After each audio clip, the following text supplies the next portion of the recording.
Hello and welcome to फिजिज्ञान। Current electricity के syllabus को आगे बढ़ाते हुए आज हम पढ़ने वाले हैं electrical energy and power. Resistor की सीरीज पैरेलल कॉम्बिनेशन देखेंगे और साथ ही साथ डिफरेंट कॉम्बिनेशन के लिए हम इक्विवेलेंट रेसिस्टेंस निकालना सीखेंगे। तो ये होने वाला है थर्ड लेक्चर इस चैप्टर पे, या कह सकते हो third part of this chapter, जिसमें दो पार्ट में ऑलरेडी कवर कर चुकी हूँ। तो सबसे पहले हम ये जान लें कि इलेक्ट्रिकल एनर्जी एंड पावर है क्या। अब करंट इलेक्ट्रिसिटी की बात हो, वहाँ पे एनर्जी पावर की बात ना हो, तो ऐसा हो नहीं सकता। ऐसा मैं क्यों कह रही हूँ? क्योंकि तुम्हारे घरों में जो सप्लाई आती है इलेक्ट्रिसिटी की, जो बिजली आती है, जितने भी इलेक्ट्रिकल डिवाइस है, जितनी भी इलेक्ट्रिकल अप्लायंस है, सब की सब एनर्जी कंज्यूम करती है। चाहे तुम्हारे घर में वो एसी हो, फ्रिज हो, फैन हो, अब सर्दियों में इनका नाम ना ही लो तो अच्छा है, गीज़र हो, ब्लोअर हो, हीटर हो, कोई सी भी तुम्हारी इलेक्ट्रिकल डिवाइस हो, चाहे वो तुम्हें लाइट एमिट कर रही है या वो तुम्हें हवा दे रही है, गर्मी दे रही है, सब की सब एनर्जी कंज्यूम करती है। इसे मैं इतने श्योर होकर क्यों कह सकती हूँ? क्योंकि कभी तुम अपने घर की बिजली बिल देख लेना, इलेक्ट्रिसिटी बिल देख लेना, ठीक है? तो उसमें देखना जो बिल आता है ना बच्चों, वो एनर्जी पे आता है। वहाँ पे मेंशन रहता है कितनी यूनिट तुमने 1 मंथ में खर्च की है, कितनी यूनिट तुमने 1 मंथ में कंज्यूम की है। और वो यूनिट क्या है? बेसिकली वो एनर्जी की यूनिट होती है ना? तो उसी एनर्जी पे कितनी एनर्जी कंज्यूम की है किसी पर्टिकुलर घर ने, किसी पर्टिकुलर फैमिली ने, उस हिसाब से उनको बिल देना होता है ना? तो एनर्जी की बिल देते हैं। चाहे तुम कैसे भी अप्लायंस यूज़ करो, लेकिन तुम्हें बिल देनी होती है एनर्जी की। समझ रहे हो? तो कहीं भी इलेक्ट्रिसिटी अगर है, अगर करंट दौड़ रहा है, तो वहाँ पे एनर्जी की कंजम्पशन हो रही है, ठीक है ना? तो अब हमें जानना चाहिए ना कैसे एनर्जी हम एनर्जी कैसे कैलकुलेट करते हैं। चलो देख लेते हैं। मान लेते हैं हमारे पास कोई इलेक्ट्रिकल डिवाइस है, कोई सी भी, कुछ भी अज्यूम कर लो, कोई इलेक्ट्रिकल डिवाइस है, मैं एक बॉक्स की तरह बना दूँ इसको, ठीक है? और इसके दोनों एंड पे मैंने क्या किया ना, करंट तो देना होगा ना, तो वो क्लोज्ड सर्किट बना लूँगी। तो मान लो एक हम बैटरी से इसको कनेक्ट कर रहे हैं और इस बैटरी की जो वोल्टेज है V है, यानी पोटेंशियल डिफरेंस V है, और इसकी वजह से जो करंट दौड़ रही है सर्किट में वो I अमाउंट की करंट, ठीक है ना? अच्छा, मान लेते हैं ये वाली जो पॉइंट A है और ये वाली पॉइंट है B। पॉइंट A की पोटेंशियल क्या हम लिख सकते हैं? VA, ठीक है, जस्ट लिखा है। और पॉइंट B की पोटेंशियल को हमने VB लिख दिया। अच्छा, ये कनेक्टिंग वायर है बच्चों, कनेक्टिंग वायर के रेजिस्टेंस को हम नेग्लेक्ट करते चलते हैं, ठीक है ना? जब वायर बहुत छोटी होती है, लेंथ कम है, तो हम उसको नेग्लेक्ट करके चल सकते हैं। अच्छा, क्या हम कह सकते हैं कि इन दोनों टर्मिनल, ये जो डिवाइस है मेरी, इस डिवाइस के दो टर्मिनल के अक्रॉस जो पोटेंशियल डिफरेंस है, that is equal to the voltage of the battery. इस पर्टिकुलर डायग्राम में तो कह सकते हैं ना, क्योंकि कनेक्टिंग वायर में कोई वोल्टेज, कोई लॉस नहीं हो रहा, कोई रेजिस्टेंस नहीं है, ठीक है? तो हम कह सकते हैं क्या? ऑब्वियसली VA की पोटेंशियल ज़्यादा है, VB की पोटेंशियल कम होगी, ठीक है? तो यहाँ हम लिख सकते हैं क्या? VA minus VB equals V लिख सकते हैं, ठीक है? अच्छा, मान लो हमें ये कैलकुलेट करना है कि सर्टेन अमाउंट ऑफ टाइम में, देखो बिल तुम्हारी आती है 1 मंथ के लिए, मतलब एक पीरियड होता है ना, एक टाइम इंटरवल होता है कि 30 दिनों में आपने कितनी बिजली खर्च की है। तो हमको टाइम का पता होना चाहिए एनर्जी निकालने के लिए। तो मान लो मेरे पास टाइम T है और हम ये अभी पता कर ले कि टाइम T में कितनी चार्ज फ्लो कर रही है सर्किट में, ठीक है? तो ये लिख लो, let total charge Q travels from point A to B in T time, ठीक है? इन T टाइम क्या हो जाएगा बच्चों? Q इक्वल्स भाई करंट I है, T टाइम में हमको टोटल चार्ज निकालना, तो क्या लिख सकते हैं हम? I into T। कोई दिक्कत तो नहीं होनी चाहिए, है ना? अच्छा, हमें क्या पता है कि इस पॉइंट A पे चार्ज की पोटेंशियल कितनी होगी? VA। B पे चार्ज की पोटेंशियल कितनी होगी? VB। तो क्या हम पोटेंशियल एनर्जी निकाल सकते हैं? क्या हम निकाल सकते हैं A से B तक जाने में कितनी एनर्जी की चेंज, पोटेंशियल एनर्जी की चेंज हुई? तो लिख लो, change in potential energy, change in potential energy of charge while moving from A to B, ठीक है? A से B तक जाने में कितनी पोटेंशियल एनर्जी की चेंज आती है? तो चेंज तो मैंने हमेशा बोला है कि फाइनल से इनिशियल को हम माइनस करते हैं, तो यहाँ पे डेल्टा U क्या लिख सकते हैं हम? क्या लिख सकते हैं, U B final potential energy B point पे। भाई इस हम चार्ज की बात करें तो इलेक्ट्रॉन मत समझते हैं, यहाँ पे हम पॉजिटिव चार्ज करंट की डायरेक्शन में मूव कर रहे हैं, पॉजिटिव चार्ज को हम अज्यूम कर रहे हैं, तो यू बी माइनस यू का कह रहे हैं, ठीक है। अच्छा, हमें पोटेंशियल एनर्जी और पोटेंशियल का रिलेशन क्या पता है बच्चों, क्या जानते हैं हम, V B minus V A into Q, ठीक है। अच्छा, इसको इक्वेशन 1 मान लो, इसे 2 मान लो, और अब क्या करो 1 2 को इक्वेशन 3 में पुट कर दो। तो यहां से क्या आता है, चेंज इन पोटेंशियल एनर्जी क्या चली आती है, वीवी माइनस वी ए। भाई यहाँ पे हमें वी ए माइनस वी पता है, तो ये क्या हो जाएगी, नेगेटिव में चला आएगा, नेगेटिव ऑफ वी। क्यू क्या है, आई इंटू टी, आई इंटू टी, ठीक है। तो ये क्या आई हमारे पास, ये आई क्यू चार्ज की, क्यू चार्ज कितनी एनर्जी कम होती है, पोटेंशियल एनर्जी कितनी डिक्रीज करती है क्यू अमाउंट ऑफ चार्ज की इन टी टाइम, ये हमें समझ आया। तो नेगेटिव चार्ज हमें ये कहता है कि चार्ज की एनर्जी डिक्रीज कर रही है, चार्ज एनर्जी लॉस कर रहा है। तो अगर चार्ज की एनर्जी डिक्रीज हो रही है ए से बी तक जाने में, तो एनर्जी ये किसे दे रहा है, किसे एनर्जी प्रोवाइड कर रहा है, ऑब्वियसली इलेक्ट्रिकल, हमारी जो इलेक्ट्रिकल अप्लायंस, इलेक्ट्रिकल डिवाइस को एनर्जी दे रहा है, समझ रहे हो। तो यहां से can we write that the energy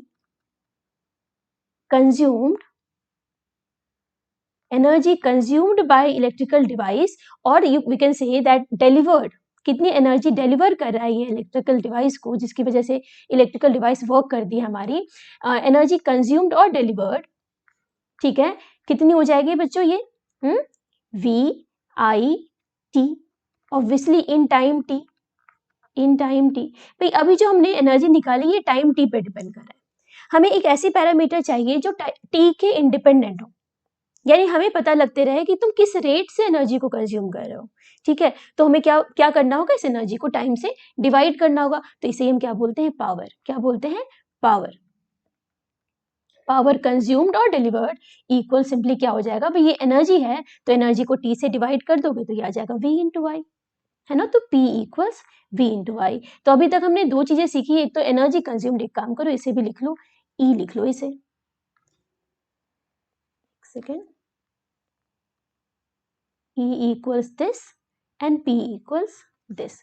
तो हमें क्या समझ में आया, एनर्जी का और पावर का सिंपल सा फॉर्मूला, है ना।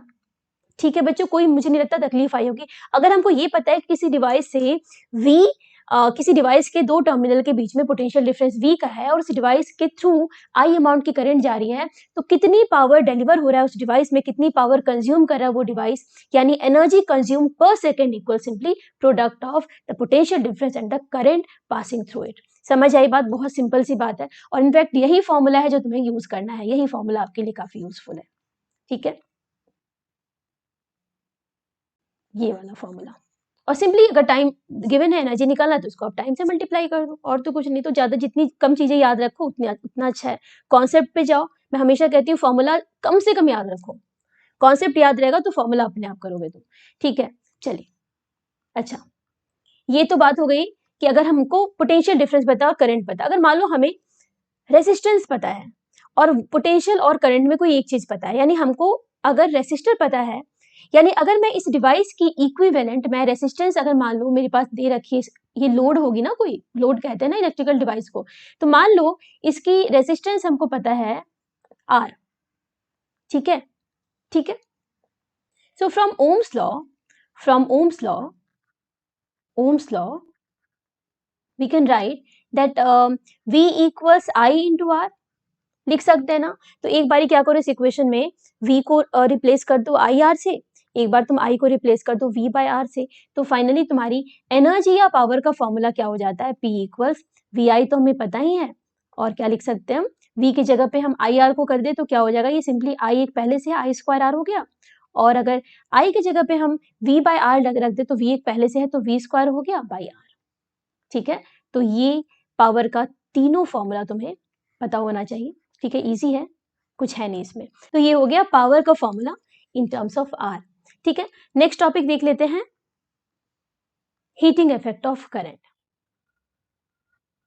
अब यहाँ पे कोई नया फॉर्मूला हमें नहीं पढ़ना है, लेकिन कहीं सुन लो तो आपको ये ना लगे कि पूरी करंट इलेक्ट्रिसिटी खत्म हो गई, लेकिन हमें यही नहीं पता कि हीटिंग इफेक्ट ऑफ करंट है क्या। तो क्या है हीटिंग इफेक्ट ऑफ करंट, जब कभी भी करंट किसी कंडक्टर से फ्लो करती है फॉर लॉन्ग टाइम और कंडक्टर की लेंथ भी काफी है, तो वहां पे करंट के फ्लो करने की वजह से कंडक्टर हीट अप हो जाती है। क्यों होती है हीट अप, ये समझ लेते हैं।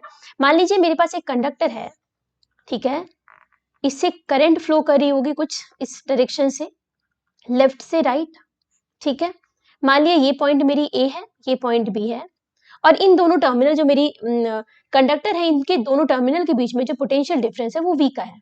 तो इस पोटेंशियल डिफरेंस की वजह से करंट फ्लो कर रही है और इसकी वजह से कुछ कंडक्टर हीट अप हो जाता है। क्यों हो जाता है ये समझो।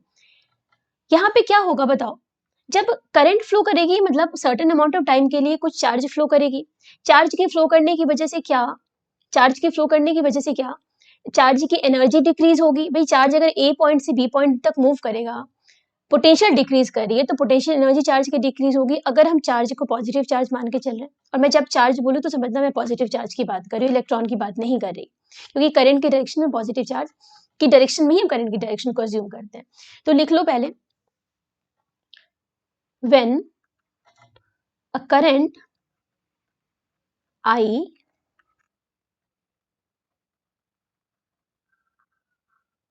when current I flows through a conductor for t time, तो कितनी चार्ज फ्लो करेगी टी टाइम में, I इंटू टी, कितनी एनर्जी की डिक्रीज होगी, तो सिंपल V इंटू क्यू लिख लो। देन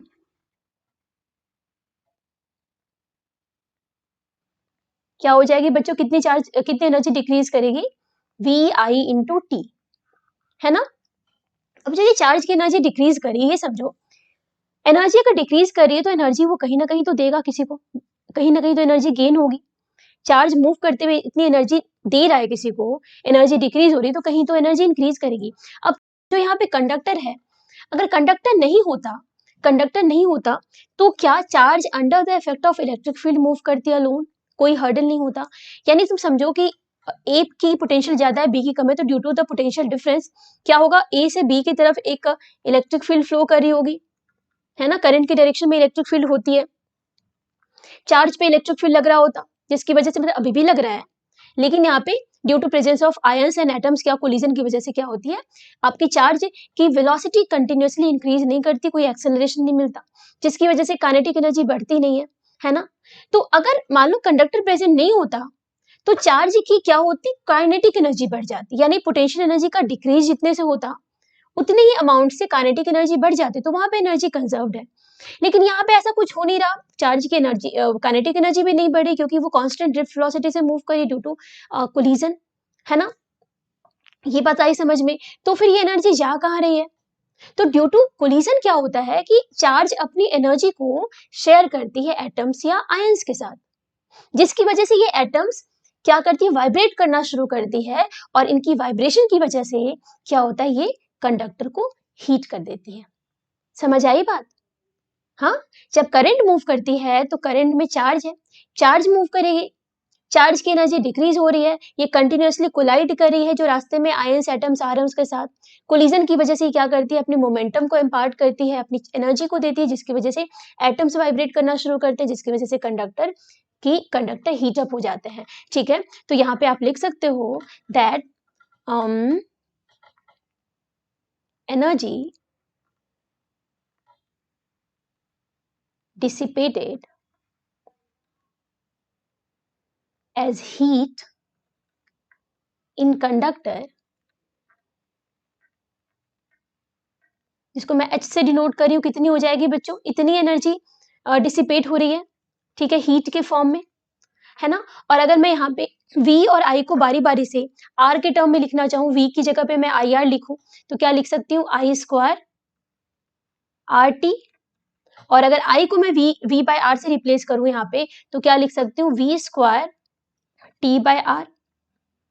तो ये तो हीट हो गई। और अगर मैं यहीं से पावर लिखो पावर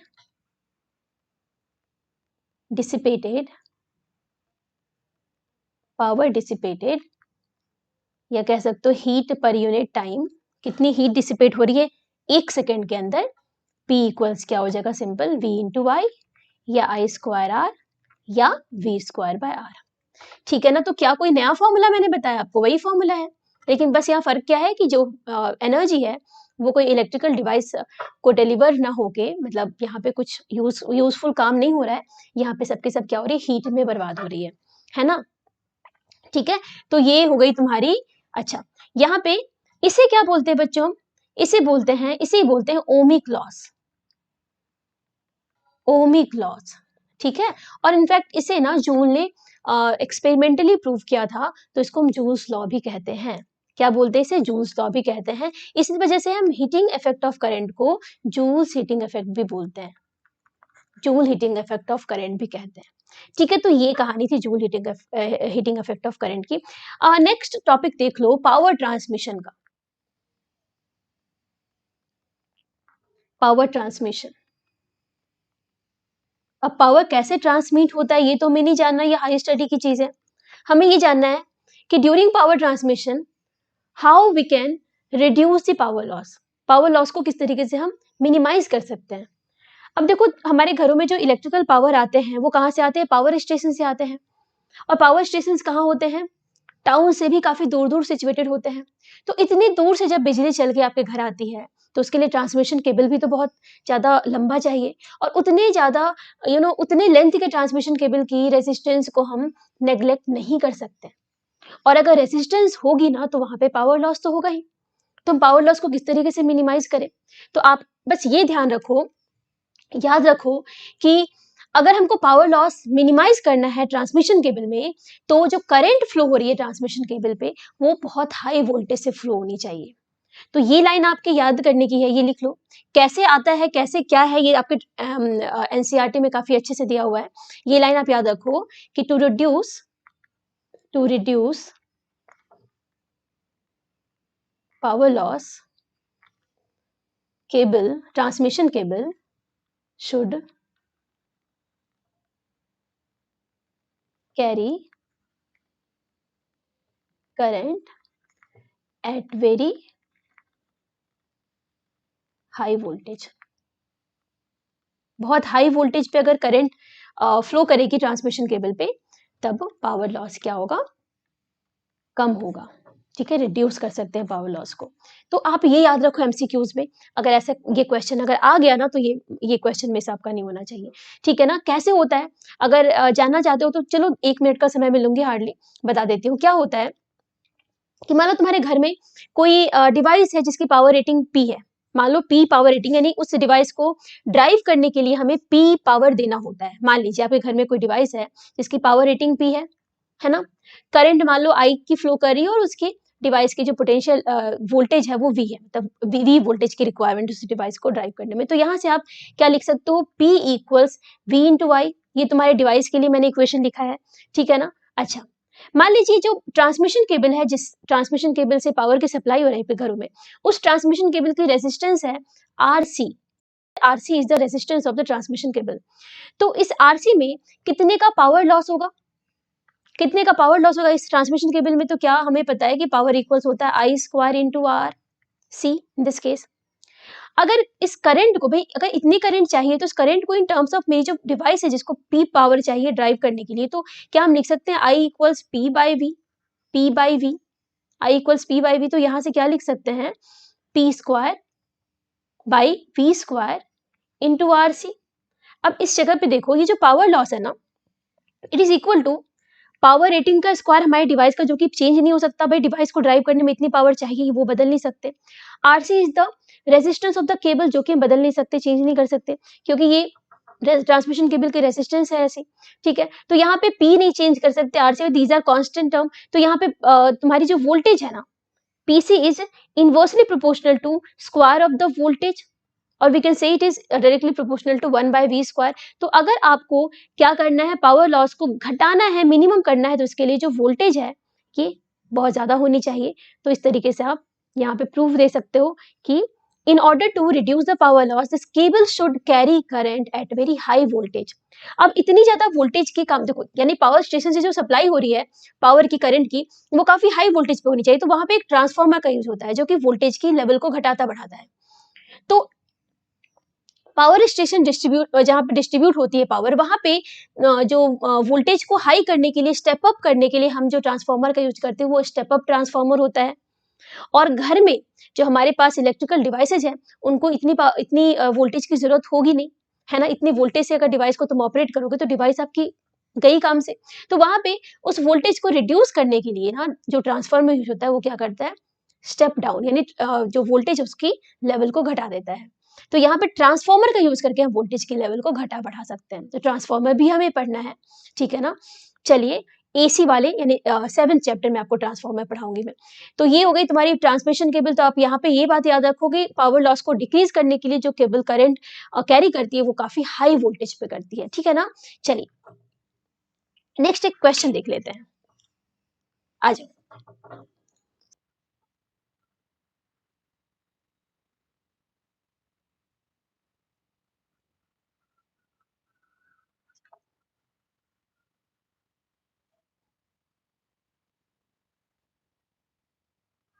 अब देखो ये बहुत कॉमन क्वेश्चन है, बहुत फेमस क्वेश्चन है ऐसे क्वेश्चंस जिसमें कि कुछ बल्ब्स रहते हैं, उनकी पावर रेटिंग गिवन रहती है और हमको बताना होता है कि सर्टेन कनेक्शन में चाहे सीरीज हो या पैरेलल हो, कौन सी बल्ब की ब्राइटनेस ज़्यादा होगी, ठीक है? या ऐसे भी हो सकता है कि क्वेश्चन में बल्ब की जगह पे रेजिस्टेंस हो, तो किस रेजिस्टेंस में सबसे ज़्यादा पावर कंजम्पशन होगा, पैरेलल या सीरीज कनेक्शन में? तो एक ही तरह के क्वेश्चन हो गए दोनों। तो ऐसे क्वेश्चन को पहले मैं आपको ये न्यूमेरिकल कर देती हूँ, सॉल्व कर देती हूँ, उसके बाद आपको इन जनरल बता दूँगी कैसे आप क्वेश्चन देख के आप बता दोगे, आंसर बिना पेन उठाए बता दोगे। भई आपको कंपैरेटिव स्टडी करना है ना, तो वहाँ पे आप बिना पेन उठाए बता सकोगे। तो फिलहाल मैं इस क्वेश्चन को प्रॉपर तरीके से पहले सॉल्व करूँ, उसके बाद आपको बताती हूँ शॉर्टकट। देखो, मेरे पास 3 बल्ब हैं, तीनों की पावर रेटिंग गिवन है और ये पावर रेटिंग जो है वो एट 220 वोल्ट जो हमारी घरों की जनरल जो हमारी इंडियन सिस्टम है इलेक्ट्रिसिटी की वो क्या है 220 वोल्ट की है, ठीक है? तो 220 वोल्ट पे इतनी पावर की कंजम्पशन कर रहा है ये, तो क्या हम अपने बल्ब की रेजिस्टेंस निकाल लें? तो जब कभी भी पावर रेटिंग दे रहे हैं ना किसी डिवाइस की, तो आप पहले सबसे पहले उसकी रेजिस्टेंस निकालो। तो यहाँ पे अगर मेरे पास ए, बी, सी 3 बल्ब हैं, तीनों की रेजिस्टेंस पहले निकाल लें क्या? हुँ?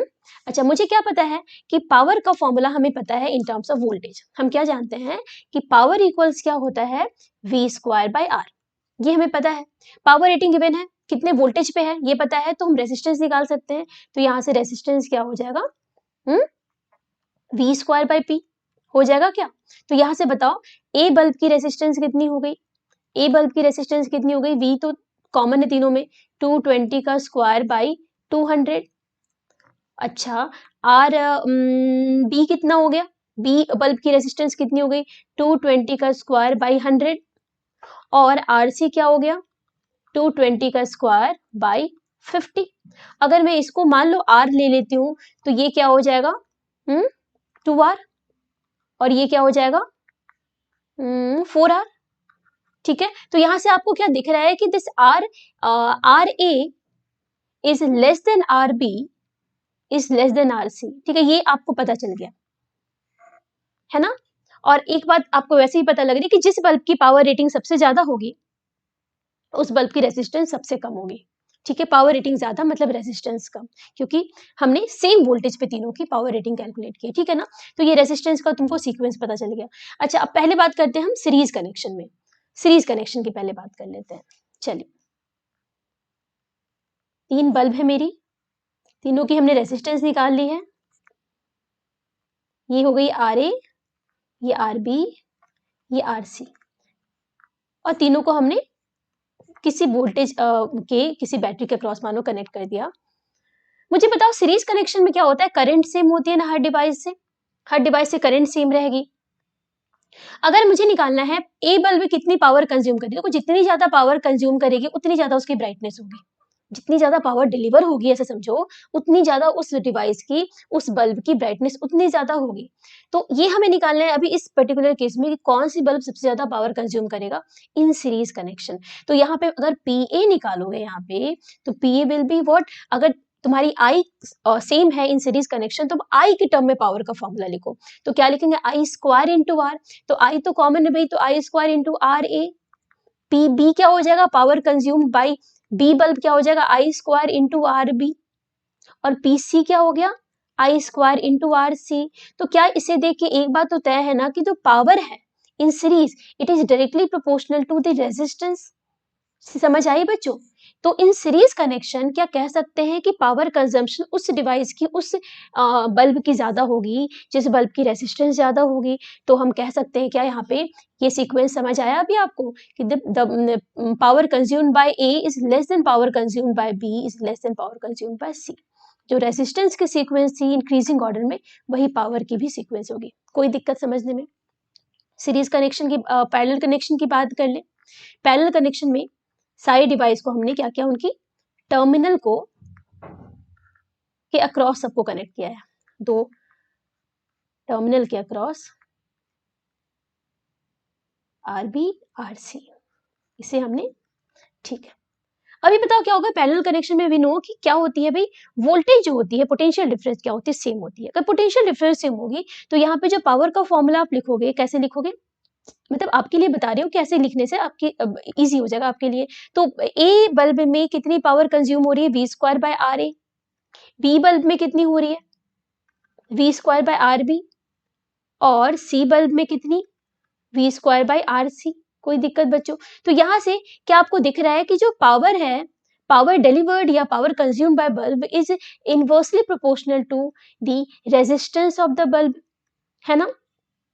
तो यानी कि रेजिस्टेंस का जो सीक्वेंस होगा उसका ऑपोजिट पावर का सीक्वेंस होगा, ठीक है। तुम क्या कह सकते हैं कि power of consumed by C is less than B is less than A, यानी ए की रेजिस्टेंस सबसे कम है तो ए में सबसे ज्यादा पावर कंजम्पशन होगा। तो ए बल्ब यहाँ पे सबसे ज्यादा ब्राइट होगा, ठीक है। क्या समझ आया ये? हाँ। अब यहाँ पे थोड़ा सा एनालाइज कर लो इस चीजों को। सीरीज कनेक्शन में हमने क्या देखा कि रेजिस्टेंस जिसकी सबसे ज्यादा होगी वो पावर उतना ज्यादा कंज्यूम करेगा। और पैरेलल कनेक्शन में हमने क्या देखा कि रेजिस्टेंस जिस बल्ब की सबसे कम होगी वो उतना ज्यादा पावर कंज्यूम करेगा। क्वेश्चन को देख के आपको समझ में आना चाहिए, मतलब ये आप ध्यान में रख लो कि सबसे पहली बात तो पावर रेटिंग देने का मतलब क्या है। रेटिंग देने का मतलब क्या होता है कि जिसकी पावर रेटिंग जितनी ज्यादा उस डिवाइस की रेजिस्टेंस उतनी कम, ठीक है। यहां से इस फॉर्मूला से आपको ये बात पता लग रही है, ठीक है। आप क्या लिख सकते हो, the resistance of the device is inversely proportional to the power rating. एक बात समझ आई, पावर रेटिंग जिसकी ज्यादा रेजिस्टेंस उसके अक्रॉस कम। सीरीज की पहले बात कर ले। सीरीज में हमको क्या बात पता है कि जो पावर कंजम्पशन होता है, देखो ये पावर रेटिंग है बच्चे, ये पावर रेटिंग डिवाइस की गिवन है, ये उसकी गिवन वैल्यू है, उसको आप नहीं चेंज कर सकते। अच्छा अभी पावर कंजम्पशन की हम बात कर ले, तो power consumption in series is we know कि डायरेक्टली प्रोपोर्शनल टू रेजिस्टेंस। अगर ये डायरेक्टली प्रोपोर्शनल टू रेजिस्टेंस है तो फ्रॉम हियर वी कैन से, तो इसको पावर रेटिंग ऐसे लिख लेते हो, पी आर लिख लेते हो, ठीक है। तो यहां से हम क्या कह सकते हैं कि P is inversely proportional to power rating. जिसकी पावर रेटिंग जितनी ज्यादा रहेगी उसकी ब्राइटनेस उतनी कम होगी। यहाँ पे पावर रेटिंग सबसे कम किसकी है, 50 वॉट बल्ब, यानी सी की सबसे कम पावर रेटिंग है तो इसकी ब्राइटनेस सबसे ज्यादा होगी। देखो सी की ब्राइटनेस सबसे ज्यादा है, पावर कंजम्पशन ज्यादा मतलब ब्राइटनेस ज्यादा। समझ आ रही है बात? तो ये सीरीज की बात हो गई। और पैरेलल के केस में उल्टा होगा। पैरेलल में वी नो कि जो पावर कंजम्पशन है it is inversely proportional to the resistance of the device, and we know कि भाई पावर रेटिंग जो रेजिस्टेंस है वो पावर रेटिंग के इनवर्सली प्रोपोर्शनल होता है। तो यहाँ पे अगर दोनों को तुम मिला दो, इसे और इसे, तो आप क्या लिख सकते हो कि power consumption is directly proportional to power rating. जिसकी पावर रेटिंग जितनी ज्यादा रहेगी पैरेलल कनेक्शन में वो उतना ज्यादा ब्राइटनेस उसकी ज्यादा होगी। तो यहाँ पे आप देख सकते हो पावर रेटिंग 200 वॉट के बल्ब की ज्यादा है, ए बल्ब की ज्यादा है पावर रेटिंग, तो इसके ए बल्ब की पावर कंजम्पशन ज्यादा होगी और ए बल्ब की ब्राइटनेस सबसे ज्यादा होगी, ठीक है बच्चों। तो ये याद रखना, मतलब इसको ये शॉर्टकट समझ लो। और ऐसे कई कई सारे क्वेश्चन आप देख सकते हो। मुझे लगता है कि सारे क्वेश्चन आपके अब आप सॉल्व कर सकते हो। समझ आई बात बच्चों? ठीक है। ये ध्यान रखना कि सीरीज में आप करंट वाला इक्वेशन रखोगे साथ में और पैरेलल में आप वोल्टेज वाला, क्योंकि हमें पता है सीरीज में करंट सेम होती है across every device, through every device, और जो वो पैरेलल कनेक्शन होता है उसमें क्या होती है, voltage across every device same होता है। अच्छा यहाँ पे बच्चों मैंने एक बात शायद आपको नहीं बताई, वो आपको पता है कि पावर की जो यूनिट होती है वो क्या होती है, वॉट होती है। ये आप जानते हो ना, यहाँ पे डब्ल्यू किसकी है, पावर की यूनिट है ना। लिख लो कहीं पे कि पावर की यूनिट क्या होती है, वॉट। वॉट का मतलब क्या हो गया, जूल पर सेकेंड। से 5 वॉट कह रही हूँ, मतलब क्या है, 1 सेकेंड में 5 जूल की एनर्जी का कंजम्पशन हो रहा है। समझ आई बात? चलिए ठीक। नेक्स्ट टॉपिक है combination of resistors. Combination of resistors में जल्दी जल्दी देख लेते हैं। सबसे पहले तो हमारी सीरीज कॉम्बिनेशन, और कॉम्बिनेशन सीरीज कॉम्बिनेशन और पैरेलल कॉम्बिनेशन बिल्कुल ठीक वैसा ही है जैसे कि हमने कैपेसिटर की कॉम्बिनेशन पढ़ा था। कैपेसिटर में सीरीज कॉम्बिनेशन का मतलब क्या कि सारे एलिमेंट को आप क्या करो, उसके एंड टू एंड कनेक्ट कर दो, मतलब सेम अमाउंट की करंट जानी चाहिए, इसे हम सीरीज कॉम्बिनेशन कहते हैं। तो मान लिया हमारे पास 3 रेसिस्टर है, इनको हमने इस तरीके से सीरीज में कनेक्ट कर दिया, ठीक है, और इनके अक्रॉस मैंने एक बैटरी कनेक्ट कर दी V वोल्ट की, इसके थ्रू करंट जा रही है I की। ये मेरी रेसिस्टर RA है, ये RB है और ये RC है। हमें क्या करना है, इस RA RB RC जो तीनों सीरीज में कनेक्शन है ना, इनके हमको इक्विवेलेंट रेसिस्टेंस निकालनी है, ठीक है। तो यहाँ पे हमें क्या पता है बच्चों, हमें पता है कि जो करंट होता है सीरीज में वो क्या होता है, सेम होता है। अगर करंट सेम होता है तो इन सीरीज कैन वी से कि जो वोल्टेज है V, ये तीनों डिवाइस में डिस्ट्रीब्यूट होगा। तो मान लेते हैं RA में जो वोल्टेज ड्रॉप हो रहा है V1 का हो रहा है, RB में वोल्टेज ड्रॉप हो रहा है V2 का, और RC में वोल्टेज ड्रॉप हो रहा है V3 का। तो can we write this V equals what, V1 plus V2 plus V3 लिख सकते हैं क्या? अच्छा मान लीजिए कि R1 R2 R3 की या RA RB RC की, जो एक काम करो इसको 1 2 3 कर दो।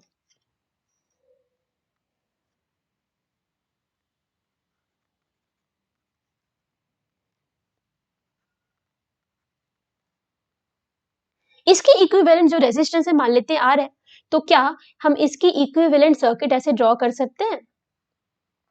R, यहाँ पे RS लिख देती हूँ, S फॉर सीरीज, ठीक है।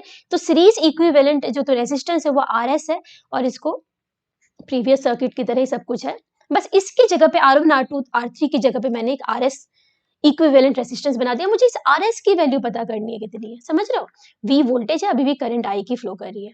तो यहाँ से बच्चों इस जगह से ओम्स लॉ से can be right that this V equals I into RS लिख सकते हैं क्या? तो यहाँ से इस जगह से can be right left hand side equation की क्या लिख सकते हैं, V equals I into RS। कोई दिक्कत?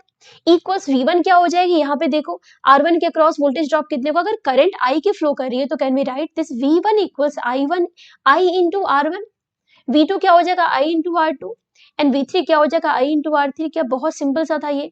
तो यहाँ से क्या जो सीरीज कॉम्बिनेशन है उसकी जो इक्विवेलेंट रेजिस्टेंस आ रही है उसकी वैल्यू क्या आ रही है, just sum of simple sum of all the resistances. समझ रहे हो बच्चों? इजी है। कैपेसिटर में ऐसा नहीं होता, कैपेसिटर में पैरेलल का जो फॉर्मूला है वो सीरीज में रेजिस्टेंस के सीरीज वाले में लगता है, उल्टा है थोड़ा सा, ठीक है ना, तो ऐसे याद रखना। तो सीरीज कॉम्बिनेशन में रेजिस्टेंस क्या होते हैं, जुड़ जाती है सारी। तो यहाँ पे ये सिंपल सा इक्वेशन हमको समझ आता है। अच्छा व्हाट अबाउट पैरेलल कनेक्शन में, यहाँ लिख लो series connection, series connection. Second one is parallel connection, parallel connection, parallel combination लिख सकते हो। यहाँ पे तुम्हारी जितनी भी रेजिस्टेंसेस है सबको मैंने सबको एक दूसरे के अक्रॉस कनेक्ट किया है, यानी अगर वोल्टेज ड्रॉप किसी में कुछ है तो सारे में सेम वोल्टेज ड्रॉप है, और इनके अक्रॉस मैंने एक बैटरी लगा दी है V वोल्ट की, और ये V वोल्ट सारे में जो ड्रॉप हो रहा है V वोल्ट का ही हो रहा है। ये हमको पता है पैरेलल कनेक्शन की सिंपल सी बेसिक सी बात है, ठीक है। तो मान लो नेट करंट फ्लो कर रहा है बैटरी से I का, क्या ये करंट सारे ब्रांच में डिस्ट्रीब्यूट होगा? भी करंट को तो 2 पाथ मिल रही है यहाँ पे, तो यहाँ पे भी जाएगा आगे भी बढ़ेगा, फिर यहाँ से इधर भी जाएगा आगे भी बढ़ेगा। मान लेते हैं ये मेरी R1 रेजिस्टेंस है, ये R2 रेजिस्टर है, ये R3 रेजिस्टर है। मान लेते हैं R1 से करंट जा रही है I1 की, R2 से जा रही है I2 की, और R3 से जा रही है I3 की। तो कैन वी राइट कि जो नेट करंट होगा बच्चों, it is equal to what, sum of 3 currents I1 plus I2 plus I3। मान लिया कि R1 R2 R3 जो पैरेलल कनेक्शन है, इनकी जो इक्विवेलेंट रेजिस्टेंस है वो RP है। तो इनके जगह पे अगर इनको हम रिप्लेस कर दें, अगर सोचो मैं इनको अगर रिप्लेस कर दूं RS RP से, तो क्या हम लिख सकते हैं, क्या एक इसकी इक्विवेलेंट सर्किट बन सकती है कुछ इस तरीके से।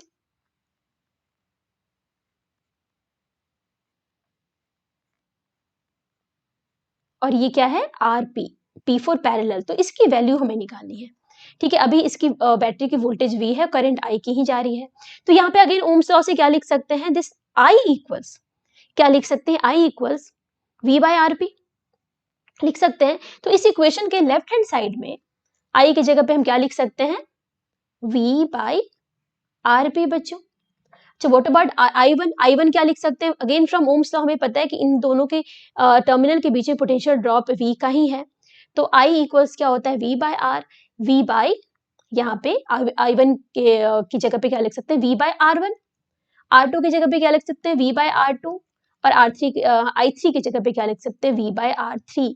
V तो कॉमन है ना सबों में, V तो सारे रेसिस्टर में V का ही ड्रॉप हो रहा है, तो V क्या आप कॉमन लेके कैंसिल कर दो, तो फाइनली आपकी आ जाती है 1 by R P equals 1 by R1 plus 1 by R2 plus 1 by R3। तो यहाँ से तुम्हारी जो इक्विवेलेंट रेसिस्टेंस है वो चली आती है। तो ये देखो कैपेसिटर का सीरीज का जो फॉर्मूला था वो यहाँ पे पैरेलल का फॉर्मूला है, समझ आई। अगर मेरे पास दो रेजिस्टेंस होती है तो उसके लिए हम सिंपल सा फॉर्मूला लिख लेते हैं, फॉर टू रेजिस्टर्स क्या लिख सकते हैं, R12 equals R1 into R2 by R1 plus R2, ठीक है ना। तो इसको हम डायरेक्ट यूज कर सकते हैं दो रेजिस्टर के लिए। तो ये होगी कॉम्बिनेशन ऑफ रेजिस्टर्स। अगर सीरीज पैरेलल का कॉन्सेप्ट आपको पता है ना, तो कैसे भी कॉम्बिनेशंस को आप एटलीस्ट बोर्ड लेवल के क्वेश्चंस को आप कर सकते हो। ठीक है बच्चों, चलो कुछ क्वेश्चंस हम सॉल्व कर लेते हैं। ठीक, तो find equivalent resistance between A and B. यहाँ पे 3 अलग अलग क्वेश्चन है, चलो बारी बारी से देखते हैं।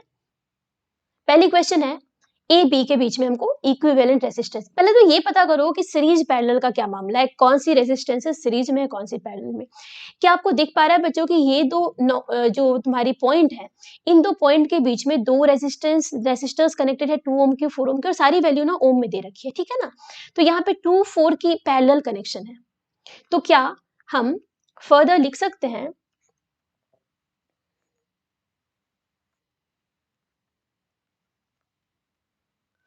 ये 2 4 की पैरेलल कनेक्शन है, और ये क्या हो गई 8 और 16 ओम की रेजिस्टेंस भी पैरेलली कनेक्टेड है, तो 8 और 16 भी पैरेलली कनेक्टेड है।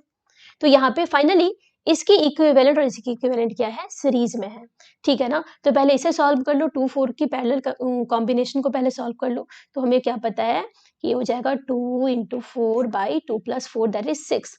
तो क्या हो गया ये 4 बाई 3, और ये क्या हो गया 8 into 16 by 8 plus 16 that is 24, है ना। तो ये हो गया 16 बाई 3। तो फाइनली अगर आप नेट इक्विवेलेंट रेजिस्टेंस निकालोगे तो this will be simply what, क्या हो जाएगा बच्चों, इसके और इसके सम, भाई सीरीज में तो सम ही होती है ना। तो ये हो जाएगा तुम्हारा 4 by 3 plus 16 by 3 that is 20 by 3 ओम। तो ये आपका आंसर होगा, चेक कर लेना, ठीक है। नेक्स्ट क्वेश्चन देखें, नेक्स्ट क्वेश्चन देखो यहाँ पे बताओ 5 और 2 क्या सीरीज में है, 5 और 2 के बीच में क्या देखो कोई दूसरी ब्रांचिंग हो रही है बिल्कुल। क्या सेम करंट पास करेगा, बिल्कुल नहीं। 5 ओम से जितनी करंट पास करेगी ये 2 ओम से नहीं पास कर सकती, क्या कुछ बंटवारा हो जाएगा 2 ओम और 6 ओम में, तो ऑब्वियसली ये सीरीज में नहीं। लेकिन आगे बढ़ो 2 और 4 सीरीज में दिख रहे हैं, 2 और 4 से, अरे सीरीज में दिखने के लिए लाइन को सीधी करने की कोई जरूरत नहीं है। तुम्हारी जो कनेक्टिंग वायर होती है ना बच्चों, कनेक्टिंग वायर की रेजिस्टेंस नेगलेक्ट करके चलते हैं हम। कनेक्टिंग वायर को तुम स्ट्रेच कर लो, कंप्रेस कर दो, टर्न कर दो, घुमा दो, उससे उसके रेजिस्टेंस में कोई फर्क नहीं पड़ता, समझ रहे हो, कोई फर्क नहीं पड़ता। तो यहाँ पे 2 और 4 क्या है, सीरीज में है, क्योंकि जितनी करंट 2 ओम से पास करी उतनी करंट 4 ओम से पास करी। तो 2 और 4 की जो सीरीज कनेक्शन है, अगर मैं इसकी इक्विवेलेंट लूं तो क्या हो जाएगी 2 प्लस 4 दैट इज 6 होगी क्या, 6 ओम। क्या इन 2 और 4 की जो इक्विवेलेंट है उसकी पैरेलल में क्या 6 ओम कनेक्टेड है अगेन, तो उसके पैरेलल में 6 ओम है। उसके बाद इस एंड से क्या कनेक्टेड है, एक रेजिस्टेंस 5 ओम की, और इस एंड से कनेक्टेड है 2 ओम की रेजिस्टेंस, ठीक है। सॉल्व कर लो जल्दी से बच्चों, बहुत बच्चों वाला क्वेश्चन दिया है मैंने, बहुत इजी क्वेश्चन है, कर लो, शर्म आ रही है मुझे बताने में, ये बताओ जल्दी। तो 6 6 की जो पैरेलल कनेक्शन है इसकी इक्विवेलेंट 3 हो जाएगी भाई, 6 into 6 upon 6 plus 6 that is 36 by 12 that is 3।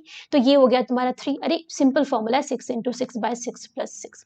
और वैसे भी जब कभी भी सिमिलर रेजिस्टेंसेस हो ना पैरेलल में कनेक्शन, तो जितनी पैरेलल ब्रांच होती है ना, आप क्या करो उस रेजिस्टेंस को उतने नंबर ऑफ ब्रांच से डिवाइड कर दो। यहाँ पे 2 ब्रांच है, सिमिलर रेसिस्टेंसेस है, 6 बाई कितनी ब्रांच है 2, तो 6 बाई 2 कर दो, सिंपल सा। ठीक है, तो ये शॉर्टकट है। तो ये क्या हो गई 3 हो गई, तो तुम्हारी 5 ओम की रेसिस्टेंस, 3 ओम की रेसिस्टेंस और अगेन 2 ओम की, 5 3 और 2, ये क्या है सीरीज में है, तो इनकी जो इक्विवेलेंट रेसिस्टेंस होगी क्या होगी 5 + 3 + 2 दैट इज 10 ओम। ठीक है, जल्दी से कर लो, इजी इजी। चलिए नेक्स्ट क्वेश्चन करो जल्दी से। यहाँ पे कुछ नहीं है, इसमें तो कुछ है ही नहीं, 2 4 सीरीज में है, 4 2 सीरीज में, 2 4 की इक्विवेलेंट में इसकी इक्विवेलेंट हो गई 6, इसकी इक्विवेलेंट हो गई 6 और 6 6 क्या फाइनली पैरेलल में है, तो पैरेलल में इसकी इक्विवेलेंट हो गई 3 ओम। इजी था, चलो हटाओ इसको। अभी थोड़ा सा इस क्वेश्चन को चेंज करके मैं क्या करती हूँ, इस एंड को इस एंड को मैं ऐसे जोड़ देती हूँ। अब बताओ, अब इसकी इक्विवेलेंट निकाल के बताओ। अभी भी क्या 2 और 4 सीरीज में है बच्चों, अभी भी क्या 2 और 4 सीरीज में है? नहीं कह सकते, बिकॉज देखो यहाँ पे ब्रांच, यहाँ पे अगर जितनी करंट 2 से फ्लो कर रही है भाई, अब यहाँ पे दो करंट के पास 2 पाथ है, इधर भी जाएगी उधर भी जाएगी, तो सेम करंट तो फ्लो कर नहीं रही, तो सीरीज में है नहीं। मान लेते हैं ये वाली पॉइंट ना, इसको हम सी पॉइंट बोल देते हैं। ठीक है, ये पॉइंट सी है, इस पॉइंट को हम नाम देते हैं डी का। मुझे बताओ सी पॉइंट और डी पॉइंट के बीच में कोई भी एलिमेंट है क्या? अगर कनेक्टिंग वायर के बीच में कोई भी एलिमेंट नहीं होती ना, तो हम ये कहते हैं कि उस कनेक्टिंग वायर के हर पॉइंट की पोटेंशियल सेम है। अगर कोई एलिमेंट नहीं है, कोई वोल्टेज की ड्रॉप नहीं होगी, अगर करंट फ्लो करेगा, तो पोटेंशियल एट एवरी पॉइंट आप सेम मान के चलोगे। तो पोटेंशियल सेम है तो पॉइंट भी सेम मान लो, तो अगर वो सी पॉइंट है तो ये भी सी पॉइंट है। समझ रहे हो मेरी बात? और देखो कभी भी ऐसे क्वेश्चंस हो ना, तो हमेशा क्या करो कि जो नोड होता है, जो जंक्शन होता है, जहां से तुम्हारी 2 से अधिक ब्रांच मिलती है, 2 से अधिक ब्रांच जहां मिलता है ना, उसकी नेमिंग करना सीखो। अगर उसकी नेमिंग कर लोगे तो तुम्हें इक्विवेलेंट रेजिस्टेंस निकालना आसान तुम्हारे लिए हो जाएगा। अभी आगे कुछ क्वेश्चंस देखेंगे, वैसे हम अभी तो इजी से शुरुआत की हमने। तो यहाँ पे बताओ, अगर दोनों ही सी सी है, मतलब दोनों की पोटेंशियल सेम है, पोटेंशियल सेम है मतलब 2 की लेफ्ट वाली जो आर्म लेफ्ट वाली टर्मिनल है ए पे है, 4 की भी लेफ्ट वाली ए पे है, 2 की राइट वाली सी पे, 4 की राइट वाली सी पे, तो क्या आप कह सकते हो 2 और 4 पैरेलल है? क्या कह सकते हैं बच्चों 2 और 4 पैरेलली कनेक्टेड हैं? कोई दिक्कत? अगेन 4 ये वाली इधर राइट साइड में आ जाओ, 4 और 2 क्या है, 4 और 2 की लेफ्ट वाली आर्म जो लेफ्ट वाली टर्मिनल सी से कनेक्टेड है और राइट वाली बी से कनेक्टेड है, तो अगेन कह सकते हैं कि ये 4 और ये 2 ये आपस में अगेन क्या है, पैरेलल है। समझ रहे हो? तो इनकी पैरेलल कॉम्बिनेशन निकालो, 2 4 की क्या हो जाएगी, 2 4 की पैरेलल कॉम्बिनेशन क्या हो गई बच्चों, 2 × 4 / 2 + 4 दैट इज 8/6। ये भी 8/6 हो जाएगा, तो क्या हो गया फाइनली रेसिस्टेंस तुम्हारी हो गई 2 × 8/6 दैट इज 16/6, या कह सकते हो 8/3। देख लो चेक करके, इतना ही आ रहा है क्या? चलो नेक्स्ट क्वेश्चन देखते हैं। ठीक है, क्वेश्चन नंबर 4, फाइंड इक्विवेलेंट। अच्छा, ए और बी के बीच में इक्विवेलेंट रेजिस्टेंस निकालनी, पहले तो निकालो भाई कहाँ पे पैरेलल कहाँ पे सीरीज है। देखो इस जगह पे ए नोड बे, इसे कुछ नोड का नाम दे दो, मान लो ए बी सी नाम दे दो, इसे ओ नाम दे दो। क्या आपको दिख रहा है बच्चे कि 4 और 4 पैरेलल है? ये दिख रहा है तुम्हें? हाँ, 8 और 8 यहाँ पैरेलल है, तो इनकी फर्दर सर्किट बना लो। देखो सिंप्लीफाई करते चलो सर्किट को, जैसे से पता लग रहा है ना, सिंप्लीफाई करते चलो।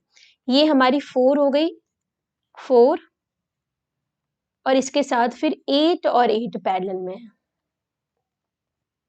ठीक है, कनेक्टिंग वायर को अपने हिसाब से तुम घुमा, मतलब जंक्शन की पोजीशन नहीं चेंज करना। हम कनेक्टिंग वायर को क्या ना स्ट्रेच कर सकते हैं, कंप्रेस कर सकते हैं, इधर उधर घुमा सकते हैं, कोई फर्क नहीं पड़ता। अच्छा, ये हो गई 6, सॉरी ये हो गई 4 4 8 8, ये ए पॉइंट ये बी पॉइंट। ए और बी के बीच में क्या कनेक्टेड है? देखो ए पॉइंट और बी पॉइंट के बीच में एक 6 ओम की रेजिस्टेंस कनेक्टेड है। नहीं कनेक्टेड है क्या बेटा? अगर ये ए पॉइंट है तो ये भी ए पॉइंट है, ये भी ए पॉइंट है, ये बी है तो ये भी बी है, ये भी बी है।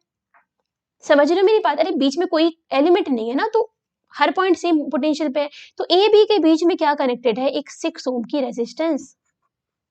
है ना। और अगेन ए बी के बीच में अगेन एक 6 ओम की रेजिस्टेंस कनेक्टेड है। देखो अब तो सिंपल हो गया सर्किट, अब तो सिंपल है, सिंपल तरीके से इसको सॉल्व कर लो। बताओ 4 4 की इक्विवेलेंट कितनी हो गई, 2, 2, 8 8 की 4, 2 4 सीरीज में, तो 6 ओम की रेजिस्टेंस सीरीज में, तो यहाँ पे 3 रेजिस्टेंसेज हैं सेम वैल्यू की, सेम वैल्यू की 3 रेजिस्टेंसेज है, कितने की, 6 6 6। तो मैंने क्या शॉर्ट ट्रिक बताया, या तो निकालो 1/c इक्वल्स 1/6 प्लस 1/6 प्लस 1/6, तो 3/6, उल्टा ले लो 6/3 दैट इज 2। और वैसे भी मैंने तुम्हें बताया डायरेक्ट सॉल्व करो कि अगर सेम रेजिस्टेंसेज हैं, पैरेलल भी कनेक्शन है, तो आप निकालो कितनी पैरेलल ब्रांच है, जितनी नंबर ऑफ पैरेलल ब्रांच है ना उससे डिवाइड कर दो उस वैल्यू ऑफ रेजिस्टेंस को। तो यहाँ पे 6 ओम है, कितनी ब्रांच है, 3 है, तो यहाँ पे रेजिस्टेंस क्या आ गया, 6/3 दैट इज 2। चेक कर लो। नेक्स्ट क्वेश्चन देखते हैं, इसे देखो, इस क्वेश्चन को देखो। मैंने क्या बताया कि जहां भी तुम्हें जंक्शन दिखे, जंक्शन में जहां पे 2 से अधिक ब्रांच मीट कर रही है, जहां 2 से अधिक लाइंस मीट कर रही है, 2 लाइंस मीट कर रही है, तो वो जंक्शन नहीं कहलाएगी। तुम सोचो ना, ये अगर मेरी 2 रेजिस्टेंस ऐसे कनेक्टेड है, तो इस पॉइंट को जंक्शन थोड़ी ना बोलेंगे बच्चों। यहाँ पे तो ये समझो जितनी करंट यहाँ से फ्लो कर रही है उतनी करंट यहाँ से फ्लो कर रही है, इसे नहीं। अगर मान लो एक और ब्रांच यहाँ से निकल जाती है, तो इसे हम जंक्शन का नाम दे सकते हैं, ठीक है। तो यहाँ पे मुझे बताओ, जब कभी भी तुम्हें 2 से अधिक ब्रांच मिलता हुआ कहीं दिखे ना, उसका पहले नेमिंग डाल दो। नेमिंग डालने से मैंने कहा ना कि रेजिस्टेंस, इक्विवेलेंट रेजिस्टेंस निकालना आपके लिए आसान हो जाता है।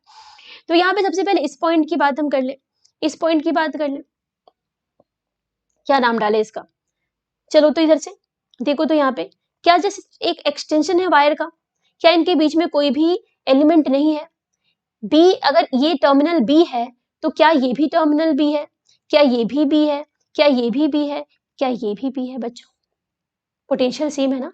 सिमिलरली अगर ये ए है तो कैन वी से कि ये भी ए है, कह सकते हैं क्या, हटा दो,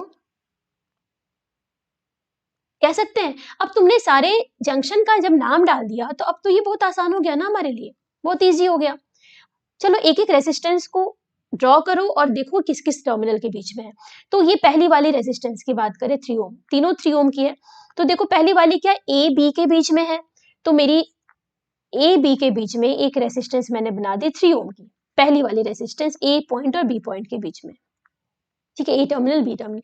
सेकंड वाली रेजिस्टेंस 3 ओम की, क्या ये भी बी और ए के बीच में है, ये भी बी और ए के बीच में है, ये तो अच्छी बात हो गई। अच्छा थर्ड वाली रेजिस्टेंस, क्या ये भी ए और बी के बीच में है बच्चों, हाँ, तो क्या ये भी ए और बी के बीच में, क्या अब आपको पता लग रहा है कि इसकी जो इक्विवेलेंट रेजिस्टेंस होगी वो सिंपली होगी 1 ओम की। कैसे 3/3 कर दिया मैंने, 3 ब्रांच है, 3 रेजिस्टेंस की सिमिलर रेजिस्टेंस है तीनों ब्रांच में, तो 3/3 निकालो, प्रॉपर फॉर्मूला से निकालो या तुम सिंपल शॉर्ट ट्रिक से निकालो, शॉर्टकट से निकालो, तो 1 ओम की रेजिस्टेंस आती है इसकी इक्विवेलेंट वैल्यू। समझ आई बात, ये कर दो, क्वेश्चन नंबर 6 करो तो खुद से ट्राई करो, वीडियो को पॉज करो, खुद से करो, यही तरीका करना। नेमिंग डाल देना हर जंक्शन का, जहां भी तुम्हें कंफ्यूजन लग रहा है, जहां पे नेम नहीं है वहां पे। देखो ये 3 ओम की रेजिस्टेंस ए बी के बीच में है, what about 6, what about 4, what about 4, बताओ। ये एक पॉइंट है जिसकी जंक्शन, जिसका नाम डाल देते हैं हम, क्या अगर ये बी है बच्चों तो ये भी बी होगा, हम्म बोलो, अलग कलर से कर देती हूँ, ये भी बी होगा, क्या ये भी बी होगा, क्या ये भी होगा बच्चों, कोई सब दिक्कत तो नहीं है ना भाई। इस लाइन में देखो, इस वायर के बीच में कोई एलिमेंट नहीं है, एलिमेंट नहीं होता तो कनेक्टिंग वायर के हर पॉइंट पे पोटेंशियल सेम होती है, पोटेंशियल सेम होगी तुम सेम पॉइंट भी लिख सकते हैं, कोई दिक्कत नहीं। अब तो तुम्हें पता लग गया, हर रेजिस्टेंस की 2 टर्मिनल डिफाइन कर दी मैंने। देखो 3 ओम की रेजिस्टेंस ए बी के बीच में, 6 ओम की रेजिस्टेंस ए बी के बीच में, 4 ओम की रेजिस्टेंस ए बी के बीच में, अगेन ये वाली 4 ओम की रेजिस्टेंस भी ए बी के बीच में। मतलब क्या आपको पता लग रहा है कि चारों रेजिस्टेंस पैरेलल में है, चारों रेजिस्टेंस पैरेलल में है बच्चों। तो यहाँ पे जो आंसर तुम्हारा आएगा क्या आएगा, 3 6 की पैरेलल वैल्यू हो गई तुम्हारी 2, 4 4 की 2 और 2 2 की 1, तो देखो 1 आंसर तुम्हारा आना चाहिए यहाँ पे, 6 3 4 4, 6 3 4 4, देखो क्या आ रहा है, देखो क्या आ रहा है, 1/c equals 1/6 plus 1/3 plus 1/4 plus 1/4 है ना। तो यहाँ पे 12 आ गया LCM, 2 plus 4 plus 3 plus 3 1/c, क्या आ रहा है 2 प्लस 4 6 12, क्या आ रहा है 1, तो c क्या आ गया 1 ओम। एक बार चेक कर लो ये आ रहा है क्या। ठीक है बच्चों, तो इस तरीके से तुम, मुझे नहीं लगता कि इससे ज्यादा लेवल का तुम्हारे फर्स्ट टर्म में क्वेश्चन आ सकता है। बहुत हद तक हेल्पफुल रहा होगा तुम्हारे लिए बच्चों आज की क्लास। तो चलो नेक्स्ट क्लास में हम देखेंगे किरचॉफ्स लॉ की बात करेंगे और कुछ क्वेश्चन वहां भी सॉल्व करेंगे। ठीक है, तो चलिए मिलते हैं अगली क्लास में, तब तक खुश रहो, हंसते रहो, पढ़ते रहो। Thank you.